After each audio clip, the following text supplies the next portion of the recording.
ജീവിതത്തിലെ ഒറ്റപ്പെടലുകളിൽ നിന്ന് മോചനം നേടാൻ പല മാർഗങ്ങൾ സ്വീകരിക്കുന്നവരാണല്ലേ നമ്മൾ. എന്നാൽ ഒറ്റപ്പെടലിന്റെ വേദന തീർക്കാൻ 4 കല്യാണം കഴിച്ച വ്യക്തിയാണ് ഇപ്പോൾ ഹീറോ. സിനിമയോ കഥയോ ഒന്നുമല്ല. പത്തനംതിട്ട കോന്നിയിൽ ഒറ്റപ്പെടലിന്റെ വേദന തീർക്കാൻ 4 കല്യാണം കഴിച്ചയാൾ പോലീസിന്റെ പിടിയിലാണിപ്പോൾ. കാസർഗോഡ് വെള്ളരിക്കുണ്ട് സ്വദേശിയായ ദീപു ഫിലിപ്പാണ് ഒറ്റപ്പെടൽ മാറ്റാൻ ഇത്തരത്തിലൊരു വിചിത്ര തീരുമാനമെടുത്തത്. വിവാഹ തട്ടിപ്പിന് 3 സ്ത്രീകളെ കബളിപ്പിച്ച ഇയാൾ വിവാഹമോചിതയായ ആലപ്പുഴ സ്വദേശിനിയുടെ പരാതിയിലാണ് കുടുങ്ങിയത്.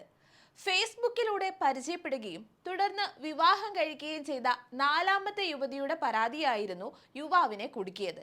2022 മാർച്ച് 1-നും ഈ വർഷം ഫെബ്രുവരി 7-നും ഇടയിലുള്ള കാലയളവിൽ യുവതിയെ ലൈംഗികമായി പീഡിപ്പിച്ചെന്ന പരാതിയിൽ ഇയാൾ കുടുങ്ങിയതും സംഭവബഹുലമാണ്.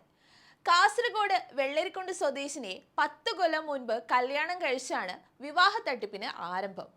യുവതിയുടെ സ്വർണ്ണാഭരണങ്ങളും പണവും കൈക്കലാക്കി ഇയാൾ പിന്നീട് ഭാര്യയെയും 2 കുട്ടികളെയും ഉപേക്ഷിച്ച് അവിടുന്ന് കടന്നു കളഞ്ഞു. തുടർന്ന് കാസർഗോഡുള്ള മറ്റൊരു യുവതിയുമായി തമിഴ്നാട്ടിലേക്ക് മുങ്ങി. അവിടെ കുറെ കാലം ഒരുമിച്ച് താമസിച്ച ശേഷം അവിടുന്നും വിട്ടു. പിന്നീട് എറണാകുളത്തെത്തിയ ഇയാൾ അവിടെ ഒരു സ്ത്രീയുമായി അടുക്കുകയും കുറെ നാൾ അവരുമൊത്ത് കഴിയുകയും ചെയ്തു. തുടർന്നാണ് ഫേസ്ബുക്കിലൂടെ പരിചയപ്പെട്ട ആലപ്പുഴ സ്വദേശിനിയുമായി അടുപ്പം സ്ഥാപിച്ച് ഒപ്പം കൂടിയത്. വിവാഹമോചിതയായ ഇവരെ പിന്നീട് അർത്തുങ്കലിൽ വെച്ച് കല്യാണവും കഴിച്ചു. സ്ത്രീകളോടെല്ലാം ഇയാൾ താൻ അനാഥനാണെന്നാണ് പറയുന്നത്.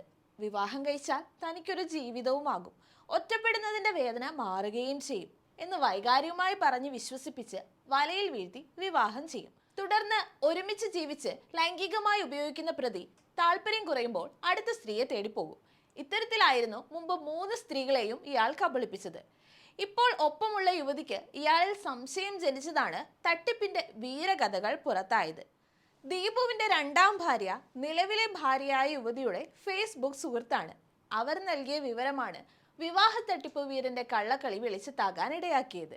ഇയാൾക്ക് മുമ്പുണ്ടായ ഒരു വാഹനാപകടവുമായി ബന്ധപ്പെട്ട കേസിൽ ഇൻഷുറൻസ് തുകയായ 3.5 ലക്ഷം രൂപ കിട്ടിയപ്പോൾ യുവതിയോടുള്ള താല്പര്യം കുറഞ്ഞതായി തോന്നി. തുടർന്ന് ഇവരെ ഉപേക്ഷിച്ച് കടക്കാൻ ശ്രമിക്കുന്നുവെന്ന നില വന്നപ്പോഴാണ് യുവതി കോന്നി പോലീസിനെ പരാതിയുമായി സമീപിച്ചത്. ശനിയാഴ്ച കോന്നി പോലീസിൽ കൊടുത്ത പരാതി പ്രകാരം കേസ് രജിസ്റ്റർ ചെയ്ത് പ്രാഥമിക നടപടികൾക്ക് ശേഷം പ്രതിയെ പത്തനംതിട്ട ഭാഗത്തു നിന്നും കസ്റ്റഡിയിലെടുക്കുകയായിരുന്നു. കഴിഞ്ഞ ദിവസം പുലർച്ചെ 2 മണിക്കാണ് ഇയാളെ പിടികൂടിയത്. വൈദ്യപരിശോധനയ്ക്ക് ശേഷം തെളിവുകൾ ശേഖരിച്ച പോലീസ് ഇയാളുടെ കുറ്റസമ്മത മൊഴിയും രേഖപ്പെടുത്തി. പത്തനംതിട്ട JFM കോടതി 2-ൽ യുവതിയുടെ മൊഴിയും രേഖപ്പെടുത്തി.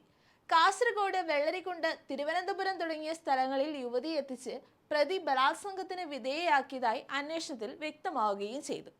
പ്രതിയെ കോടതിയിൽ ഹാജരാക്കി. അങ്ങനെ നമ്മുടെ ഹീറോ ഇപ്പോൾ റിമാൻഡിലാണ്.